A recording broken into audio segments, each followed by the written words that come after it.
We recently had the chance to check out Crimson Heist, the latest update coming to Rainbow Six Siege. Alex Van Aken of Game Informer joins me to break down the new character, the changes to border, and the new equipment. If you enjoyed this video, don't forget to hit that like and subscribe. Anyway, let's get to it. So I guess just to start out, the new operator here is Flores. His gadget is the RCE Rotero Charge Drone, which is basically an explosive drone. Yep.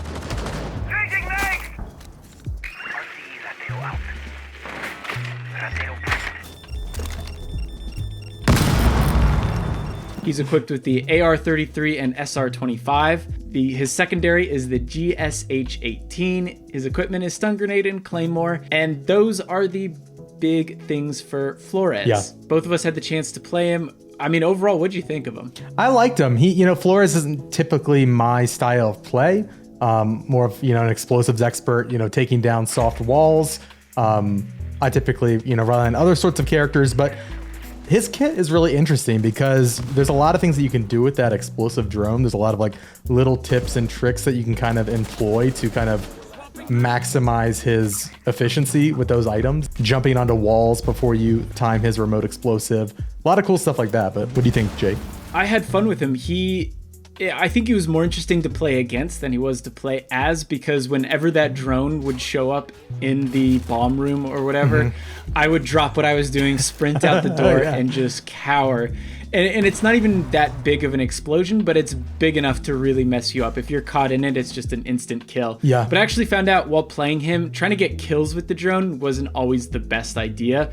I found it better to almost use that as a diversion or to trick the defenders. Absolutely. You could drive that in there, set it off, and that would immediately cause the defenders to do what I was just describing and run out the door. And meanwhile, I'd just be waiting out there with my gun and I'd pop them as they ran by, which seemed to work pretty well for me. Yeah, we were playing on border, which has some changes we'll get to in a little bit, but we were on defense, and Flores it might have even been you that was playing Flores that round, but somebody who was playing Flores just kept sending the drone in during this intense firefight.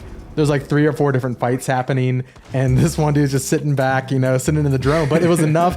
There was so much going on that we didn't realize, and he actually downed one of my teammates with the drone, on top of getting rid of utility. So it's a cool character. I think you have to have a lot of map awareness to really get that full effectiveness. Whereas if you're playing somebody like Thermite, more of a beginner character, you can kind of do your own thing and help out your team kind of when you kind of see fit. Whereas Flores, you kind of have to really be aware of what's happening. Totally. And that brings up one of the more interesting things about his drone. So he has 2 drones as his regular drones, but then he has 4 of these Rotero drones, and they can't stop. If they stop, it means they're going to explode. Yeah. And once you press detonate, there's about a 2-second countdown.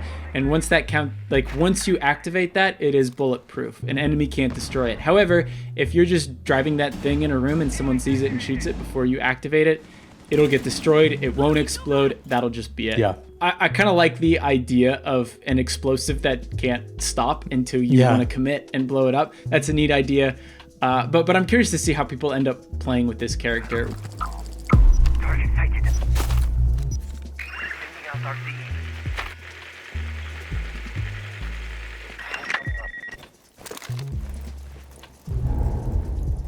One other interesting thing that happened to me was I sent it in, and almost immediately Mozzie stole it from me, and I don't know what happened to it. Yeah. I don't know if it froze and exploded or if they were able to gain control of it, but that is one thing to keep account of, is that this can be stolen as other drones can. Yeah, and typical, I don't think every trap works against the Rotero drone, but I believe Mute still does. So I played him on defense quite a bit. So that's a good counter, but yeah, it's really funny to see the drone come in, and it's kind of it can't stop, and so you can it's a fun game to maneuver where you make it awkward for them as the controller to get around, but it's a good time. Yeah. Apart from the new character, there's also new equipment, which they've added to a handful of operators called the Gon 6, and this is a single shot secondary that blows small holes in walls, or it destroys enemy equipment, most notably shields. If someone throws down a deployable shield, you can shoot it and it'll blow up. It It's got some really good sound effects. I don't know how useful it is. I'm sure some people would prefer that over a sidearm. Did you have a chance to mess around with the Gon 6 at all? I did, yeah. Pretty much any chance that I wasn't playing Flores, I was using a character that could use the Gon 6. I played a lot of Lion during the event, a little bit of Gridlock. Both of those characters have access to it. And I actually enjoyed it. Like, I'm typically, my play style is typically, I like to go around and try to get like a side flank going and just kind of like harass the enemy a little while like, you know, a few other teammates kind of full force like push in. And it was great for that, like finding a soft wall to kind of, it's a small hole. It's not like a giant ash explosive, but you know, it's enough where you can kind of see through and stick your gun butt through and get some shots in. And it was a great way, honestly, to, there was a couple of times I was able to like get rid of, you know, all sorts of traps through it. I don't think I ever got a kill through it, but it's good for line of sight. You know what I mean? So I'm just seeing what's going on the other side of the wall. Yeah, I mean, now that I think about it, I don't actually use my sidearm probably as much as I should anyway. So I feel like Gon 6 is probably something I'll be using more of. But as we were playing, like, I found it practical at times, but it was just fun to shoot. Yeah. So I'm curious to try out more of it. But then the final big change coming to this season is the border map changes. Now, Siege for a long time, for the last couple of years, they haven't really been adding new maps. They've been going through and retooling a lot of their old maps, and the same goes with Border, which is interesting because Border's always been a fan favorite. It's one of my favorite maps. I think a lot of the changes they've made are pretty smart, but the big things are that there are more soft walls. There's a couple more passageways, including a balcony. It's kind of situated above Teller, right? If I'm not mistaken. Correct. Yeah. It's right above Teller. Yeah. So I enjoyed the map changes. Like you said, Border has always been one of my favorites. They expanded Bathroom as well, so it's more viable for the defending team. It's not so claustrophobic, and it feels like I got into several good firefights in Bathroom, kind of on both sides of the equation. And yeah, I'm digging the changes to Border overall. Yeah, so am I. I think they're all good changes. It doesn't drastically change the map like we saw with House, which bummed me out a little. Yeah. It seems more subtle. It seems like they've watched a lot of both, you know, novice and professional Siege players play that map, and they saw what needed change, what needed work. I'm curious to see what the community thinks of it once more people get their hands on it. But right now, I was fairly positive on it. That's all we played pretty much during the preview, and I could have easily played more of it. Absolutely. I think, like you said, they were subtle with the changes. They showed restraint, I think. Whereas I'm kind of with you with those House changes. I didn't like them as much. Whereas this just feels like little smart ways to improve the map. And I felt like usually when I'm playing a rework, because I don't play every single season. I kind of find myself going back every other season or so. And I'm always like lost for the first few matches. And this was like pretty easy to pick up. It's like, okay, I know this. Beyond this season, we also got a chance to take a look at what's next for Rainbow Six Siege. And they gave us an outline of what to expect. And I think one thing that really stood out that a lot of people are probably going to want to talk about and be disappointed about is that every single season this year only has one operator, which for previous, I think until the end of last year, all Siege seasons had 2 operators. Now they're going down to 1.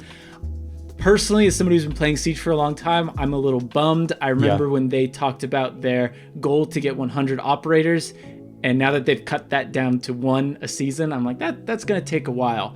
But I see why they're doing it. I think it is because they are trying very hard to get newer players into Siege and to make Siege less intimidating. Yeah. And I feel like the more operators you add, the more intimidating Siege is going to get because there's more rules, there's more gadgets, there's more things you need to know round to round. Yeah. One word that they brought up when kind of talking about those changes is accessibility for those new players. And I think you see that. I also wonder like how much COVID plays a role in kind of the lesser output. But yeah, I mean, if I won't be too bummed if the operators they introduce bring meaningful change to the game. They talked about Flores as trying to help with that 20-second meta.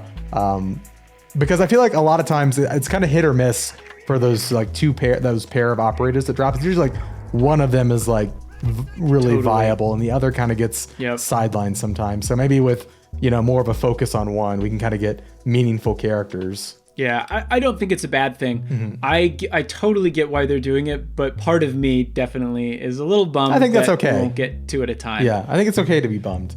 But yeah, I'm overall as far as Crimson Heist goes, I felt like it was a substantial amount of changes coming that made me excited to play the game again, because I have kind of lapsed. I haven't played in a season or two, and I'm definitely like getting the itch again. Yeah, same with me. And it seems like this year they are definitely going to focus more on those quality of life stuff. So rather than adding content, they're just going to be focusing on improving the game. You mentioned the 20-second meta earlier, and that's something they walked us through during the presentation, and they were saying how they want less downtime in Siege.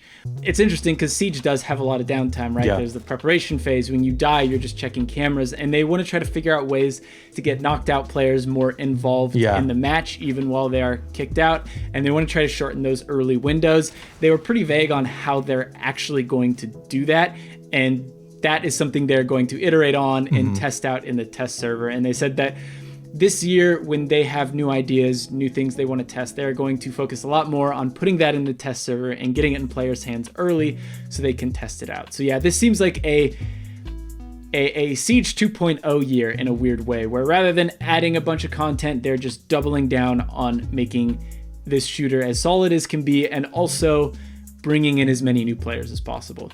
Yeah, I'm stoked, man. I'm excited. I'm ready. Me too. I'm ready for more Siege. Like you, I took a break for a couple seasons, and playing this, and especially the changes to border and the new character, like you're saying, does feel more significant than some characters they've added in the past. So I'm excited to see where that goes.